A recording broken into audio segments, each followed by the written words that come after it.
Okay, so it is day 2 of the journey within um, introspective journaling. And so here is the quote and prompt for the day. So the quote is: "The meaning of life is to find your gift, the purpose of life is to give it away." And then we ask, have you found your gift? If so, what is it? And how do you plan on giving it away to the world? So if you're writing along with this, go ahead and pause the video and spend about 10 or 15 minutes just writing your thoughts to this prompt. And like I've said in the other video, don't think too hard on it. Just whatever comes to the top of your mind, just start writing and write for about 10 or 15 minutes. And I will come back and read to you what I answered to this question.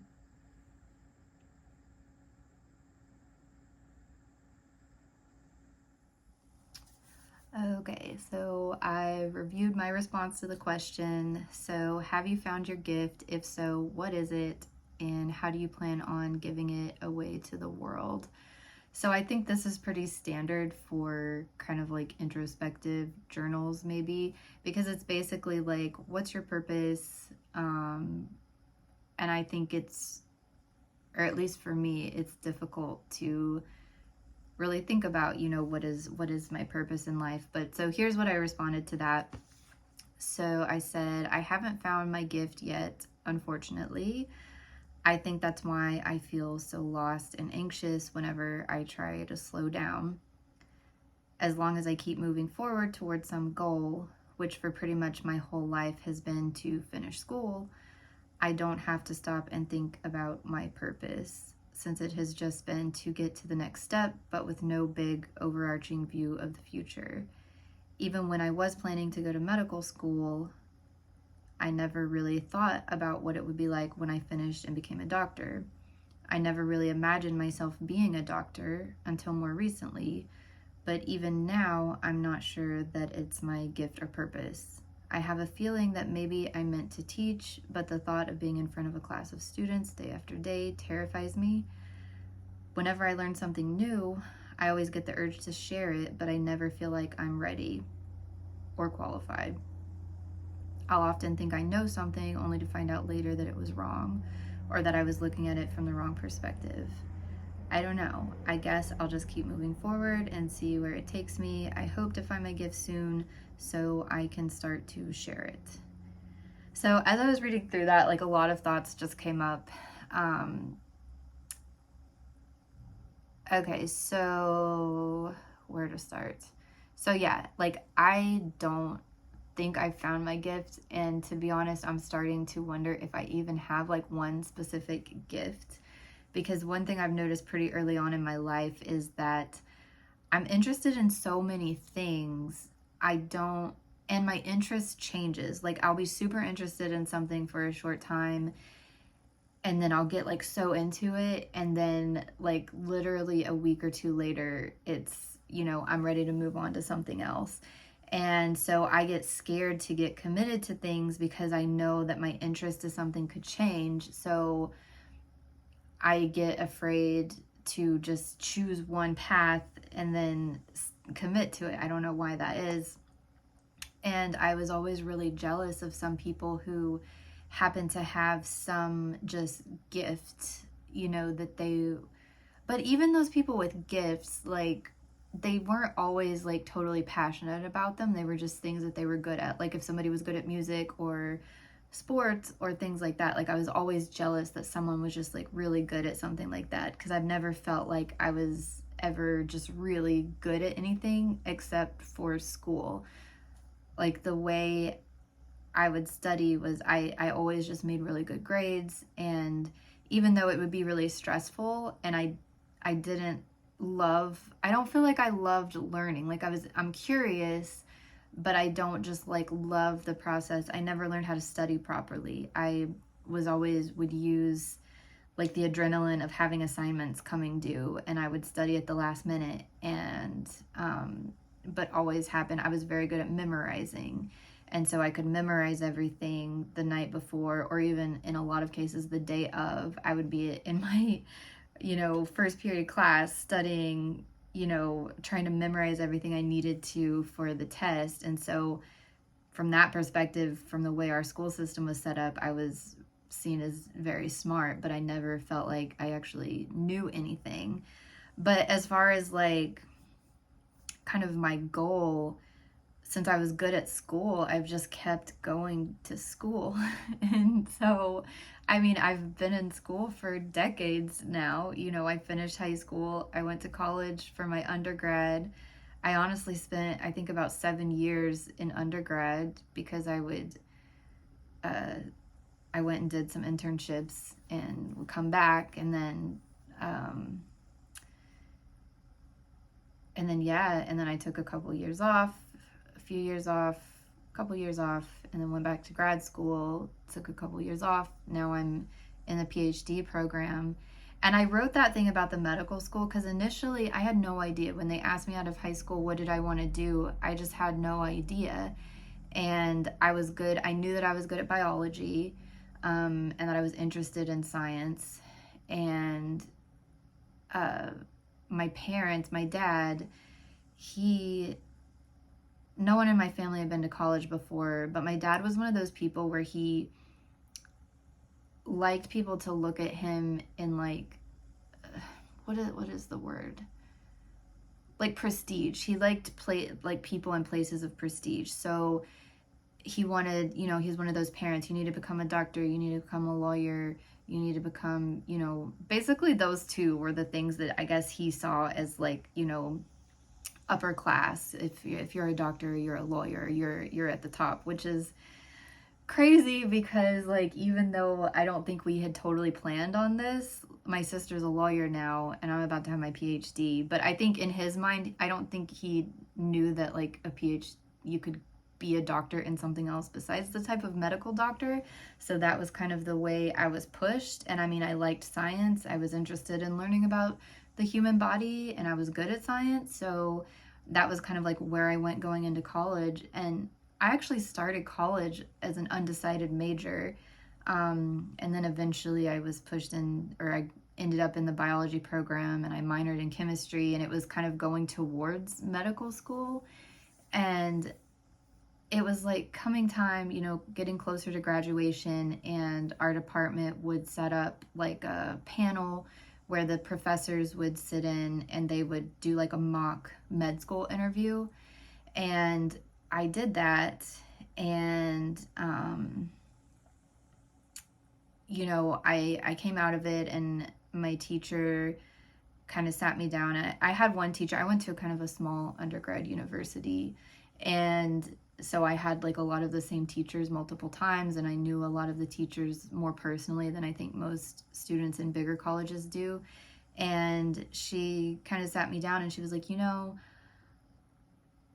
have really good grades. And I have no doubt that like you would do well academically at the school, but you don't really seem like passionate about it. Like for the med school interviews, they want to know that like this is what you want to do, and for questions like those, you just seemed a little bit unsure.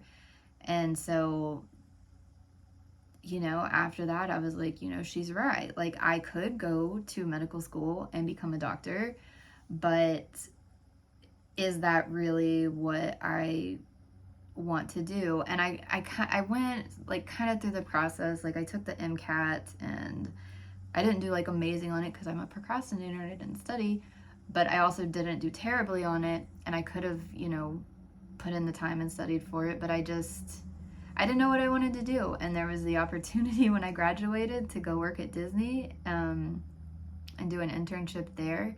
And so I took that. And so that was what I mean by like, I went from school and then I'm like, okay, after my undergrad, what do I do next? Okay, I'll go back to Disney because I'd already interned at Disney a couple times before. And I stayed a year there. And then once I finished that, it's like I'll take a couple weeks to regather and figure out what to do next. And then I was like, okay, well, I think I'm going to go to grad school instead of medical school. I don't know what I'm going to go for, but let me just take the GRE and start looking at what I may be interested in and try to decide. And so that's what I did. Like my life hasn't had like a clear like path of like I want to do this. This is where I'm going to go. It's just been kind of like, okay, let me finish this, and then okay, let me take a little bit, and okay, what's next? And then I'll jump all into that, and then it's like, okay, what's next? And so that's what happened. I was studying for the GRE, and I took that, and then because of what I was exposed to at Disney, and some documentaries that I watched about like the world food system, I was like, okay, I think I want to own a farm, like a high-tech aquaponics farm. And so I reached out to someone at the universities, like, hey, this is what I'm interested in. And then she's like, oh, we have this program and you can travel, because I think I'd mentioned that I like to travel. And so I just kind of, okay, well, that's next. That's what I'm going to do next. And so I got my master's in agricultural economics, and I traveled quite a bit. And then when I finished that, I still wasn't sure what I wanted to do. And thankfully, like, I've had my current boss right now. She was the advisor that I'd had initially in my undergrad program, and she helped me.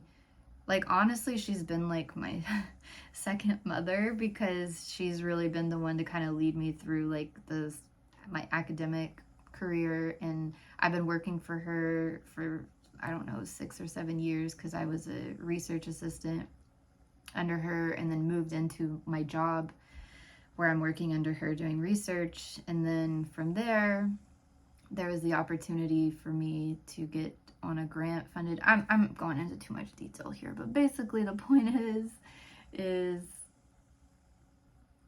I've just kind of fallen into everything that I've done, and I've never really like had like a solid goal or found out what my gift is, except for, like I said, maybe, I don't know if curiosity is a gift. Like, I'm definitely curious, and I can do like deep dives into topics for short periods of time.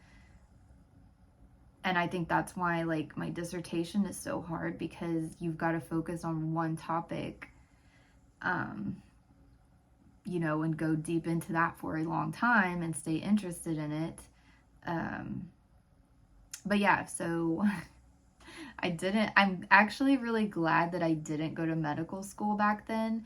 I'm still considering going to medical school after I get my PhD, because I've come across a lot of things that I am interested in. And I honestly think not going right away was a good thing, because I've been exposed to all these other things that I think would make me a better medical doctor if I were to bring it all together. And I think I do have more of a reason to want to get in the profession.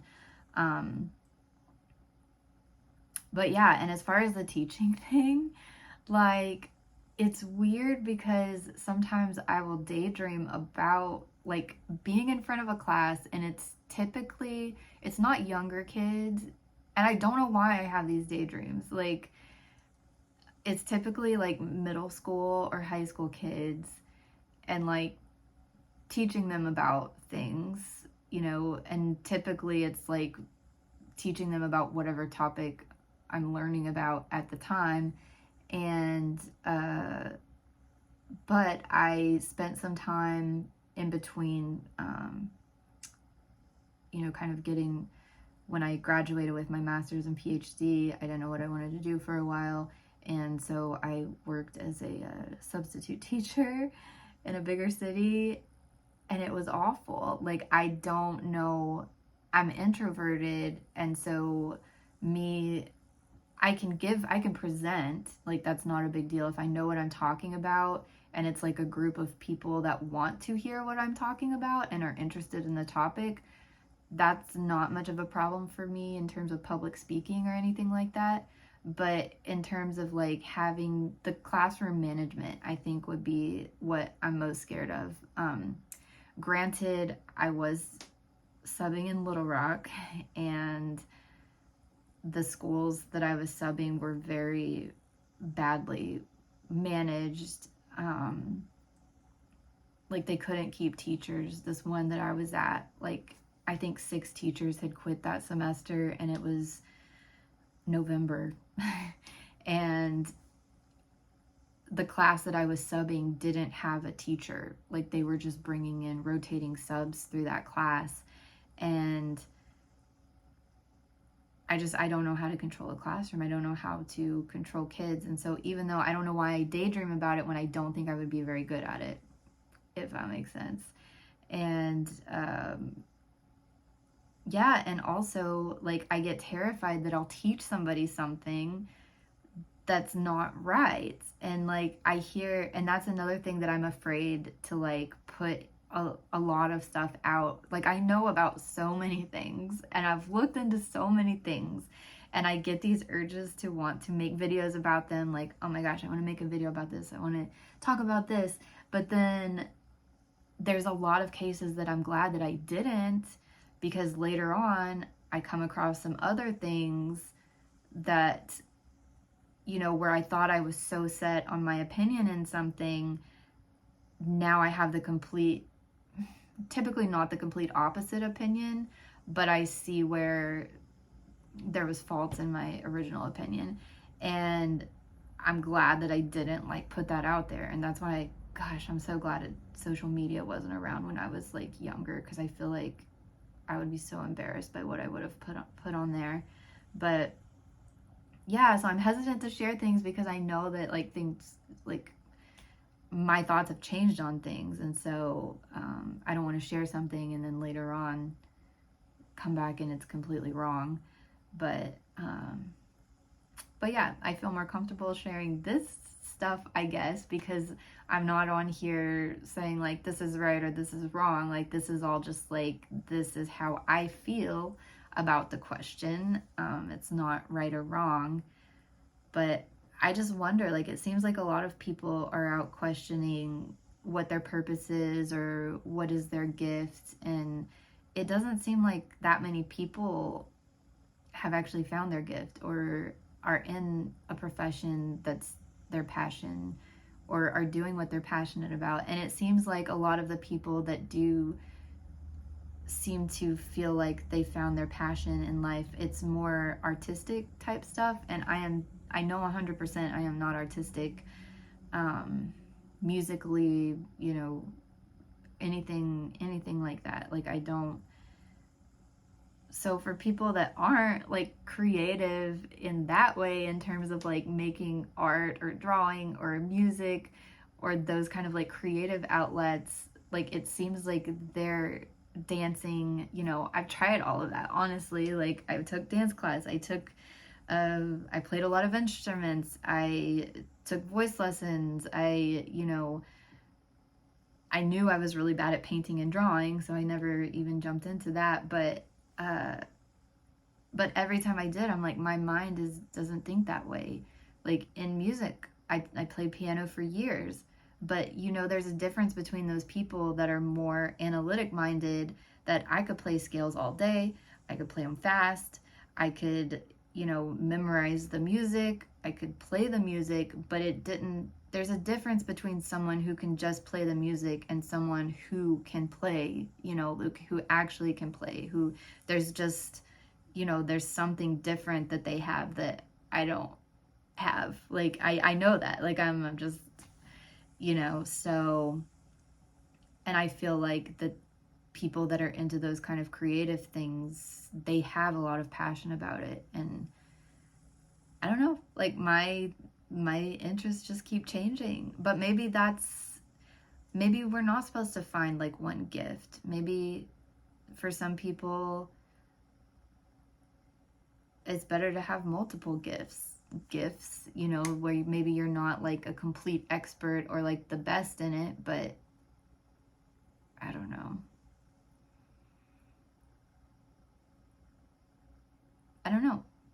Like maybe there's not just that one, and I shouldn't be like worried about searching for it or finding it, I guess.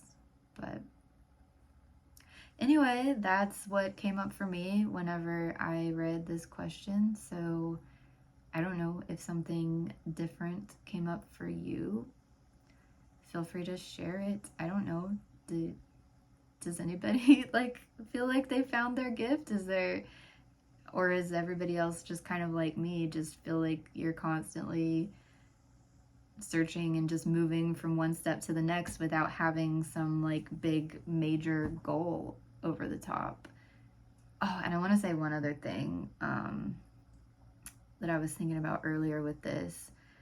So I feel like this might be more difficult for me in particular because I think for some people, especially women, their goal, not goal, but like purpose in life kind of stems from them being married and having kids, being a wife, being a mother. And from a young age, I just always assumed I would get married and have kids because that's just what you do in this society. But I never, literally never like daydreamed about a wedding. Maybe some minor thoughts about having kids, but honestly, now that I think about it, when I've thought about having kids, it hasn't necessarily been my own kids. Like, whenever I daydream about kids, it's about me potentially having like foster kids or not even adopting. Yeah, it's more like whenever I think about kids, I think about fostering or I think about like being a mentor sort of thing. But again, I'm terrified. I don't know how to act around kids. I'm not comfortable around kids. So I don't know why I keep having these thoughts of like somehow teaching kids or, just being like an advisor or what, because I don't know that I would be very good at it. But yeah, like I think a lot of women get their purpose from being, if they don't have a gift or a purpose, they do find some of that, at least from being a mother or a wife, and I do not plan on that. And that's another reason I want to make some of these videos, I think, because I feel like my views on stuff like that is different than some people, and I've come across other people talking about this, and it's made me feel better about my decisions. It's really only been the last year or two that I've fully, committed to, I don't want to get married 100%. I do not want to have my own kids 100%. And it's because I heard other women that are older and not married and, they're happy with it. And I feel like I would be happy with it. And I've always thought I would be happy with it. I just, there was kind of like that uncertainty. They always, especially when you mention that you don't want to have kids, there's all these people that say like, oh, well, whenever you get older, you'll regret it and this and that. And I didn't think I would, but I was like, well, I don't know, maybe. But now that I'm seeing these women that are older that haven't had kids and they're, living the life that I would expect I would have if I didn't have children. And so, yeah, but at the same time, I think there is also that extra struggle for me of what's my purpose then if I don't have children to raise, then okay, what's my purpose? But anyway, those are my thoughts on that and how I feel about that. So let me know, I guess, if you have a gift or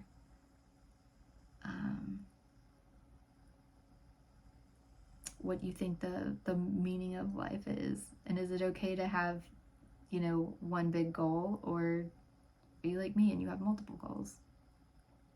But I guess I'll leave it at that, and I will come back tomorrow for day 3.